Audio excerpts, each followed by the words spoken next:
saya sudah duduk lah tuh ya permasalahan itu. Mungkin, Sedikit, saya ingin cerita. Ada karena mereka tidak punya visi misi, jadi ada istilahnya rumah tangga itu ibaratkan kuburan. Ada rumah tangga itu ibaratkan rumah makan. Ada rumah tangga itu diibaratkan masjid. Ada rumah tangga diibaratkan pasar.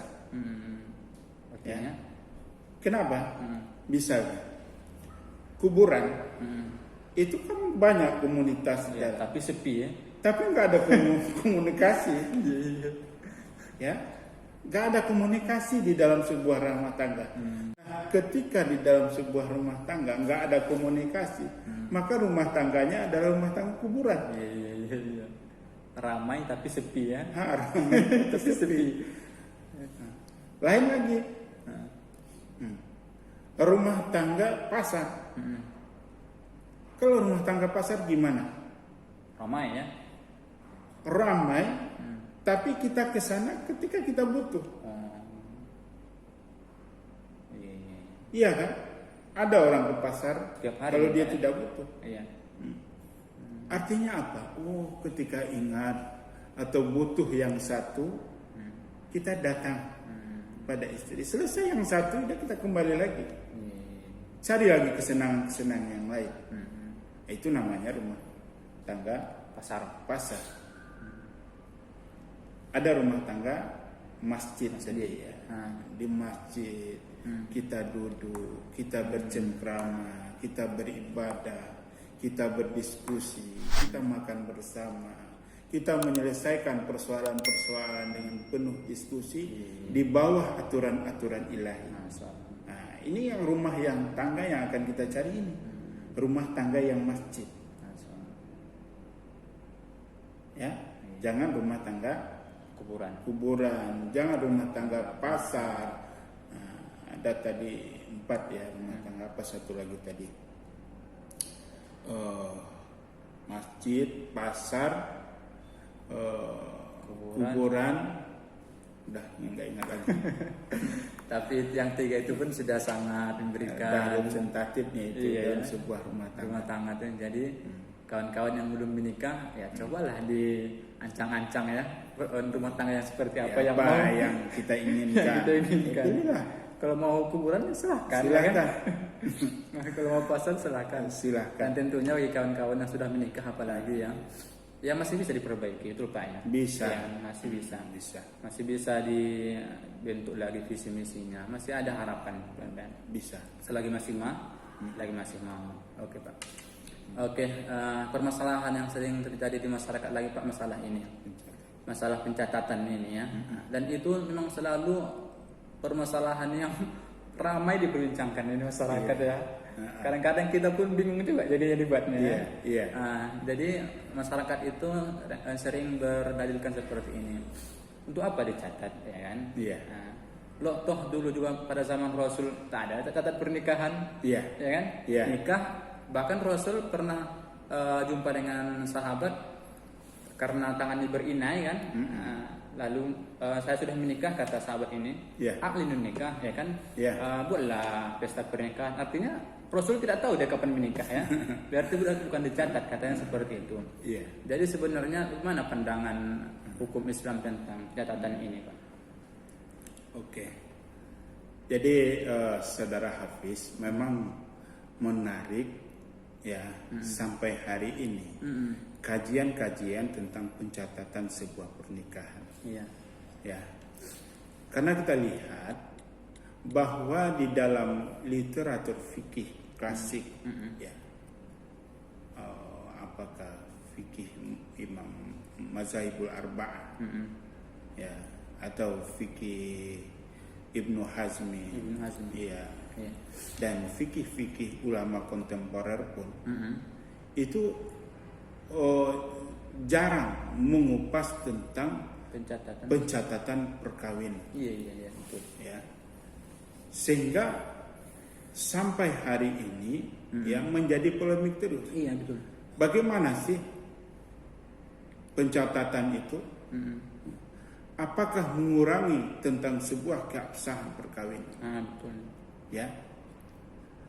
Bapak ingin mengatakan benar, ketika di zaman Nabi, ketika zaman sahabat, ketika zaman fuqaha yang telah menukilkan tentang persyaratan-persyaratan sebuah perkawinan, dan di sana tidak ada dicantumkan tentang pencatatan, ya, sehingga sampai hari ini ulama-ulama kontemporer atau pakar-pakar hukum Islam masih,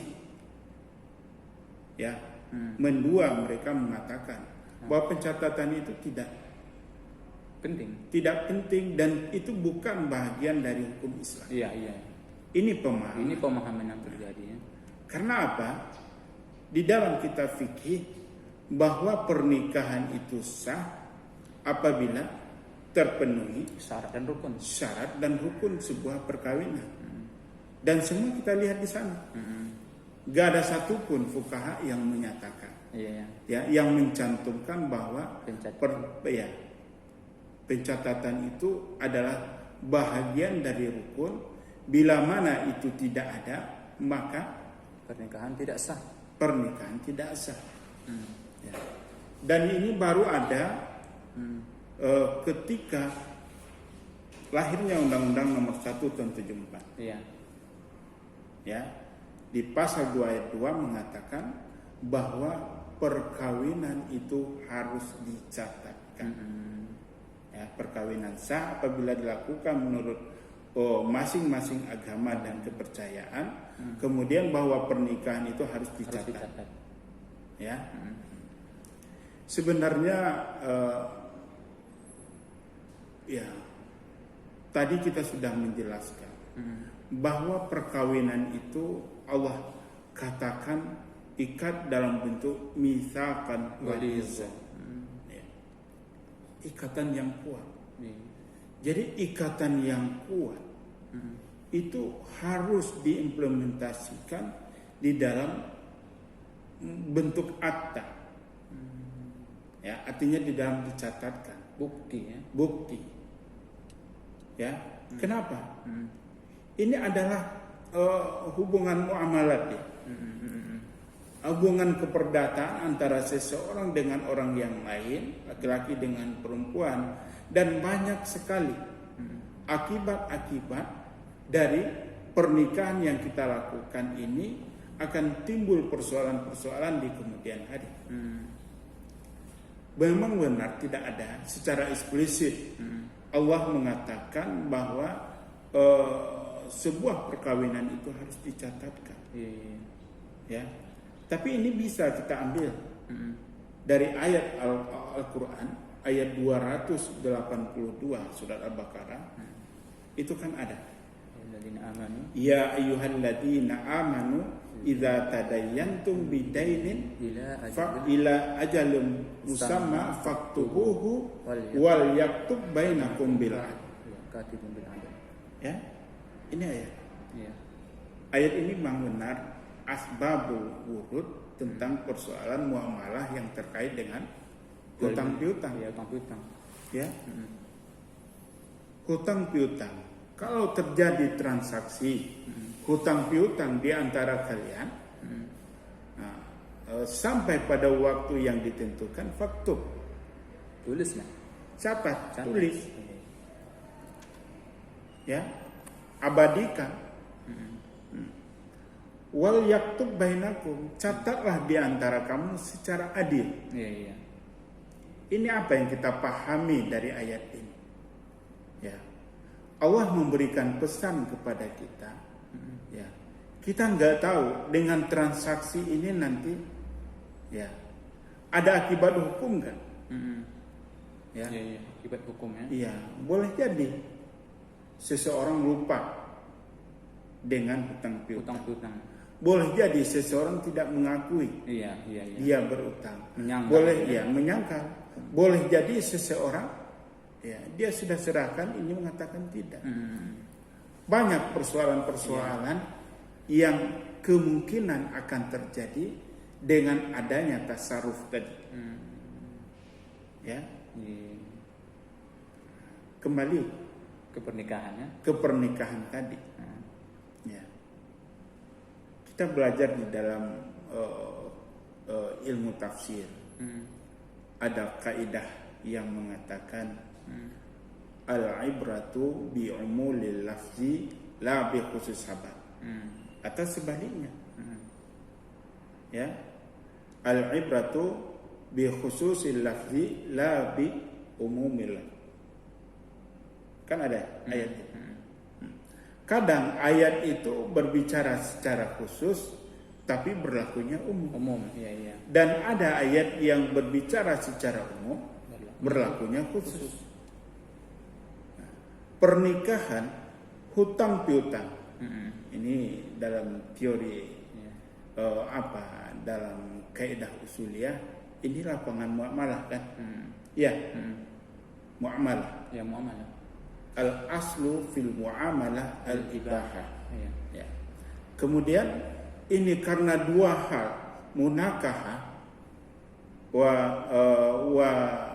muamalah dalam konteks utang piutang itu hal yang sama dan harus perlu itu dicatatkan.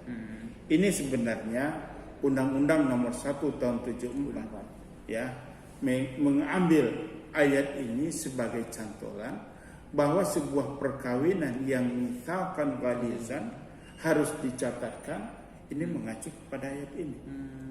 Ya. Kita lihat hari ini misal banyak perkawinan yang tidak tercatat, tapi kemudian muncul persoalan. Iya. Apa persoalan? Mungkin salah satu pihak merasa terzalimi dengan pasangannya. Ya. Mungkin akan muncul persoalan bagaimana status anak. Ya, dari perkawinan. Bagaimana nanti kalau terjadi konflik persoalan harta bersama? Bagaimana nanti kalau salah satu pihak meninggal dunia? Hal-hal yang terkait dengan kewarisan. Nah, sementara mereka nggak punya pegangan, tidak punya buku nikah ya? Iya, tidak punya pencatatan terhadap pernikahan yang dilakukan. Jadi kemudaratan yang akan muncul berarti banyak hal kemudaratan yang akan muncul, dan banyak hal kemaslahatan yang muncul dengan adanya pencatatan sebuah perkawinan tadi. Nah, ini penting. Sebab kadang-kadang kita tuh berdalilkan kalau tidak tahu mudarat dan maslahatnya kan itu. Tapi kalau sudah tahu mudarat dan maslahatnya, barulah tahu baru seperti itu ya. Mungkin perlu yang dijelaskan kalau walaupun secara sederhananya ya, tentang pernikahan yang tidak dicatat, bahasa mudahnya pernikahan tanpa buku nikah, atau pernikahan di bawah tangan, atau pernikahan sirih. Nah, itu sama semua tuh ya. Sama. Artinya mungkin bisa dijelaskan ya kemudaratan apa yang akan muncul terhadap pernikahan yang tidak dicatat dan kemaslahatan apa yang akan didapat terhadap pernikahan yang dicatat.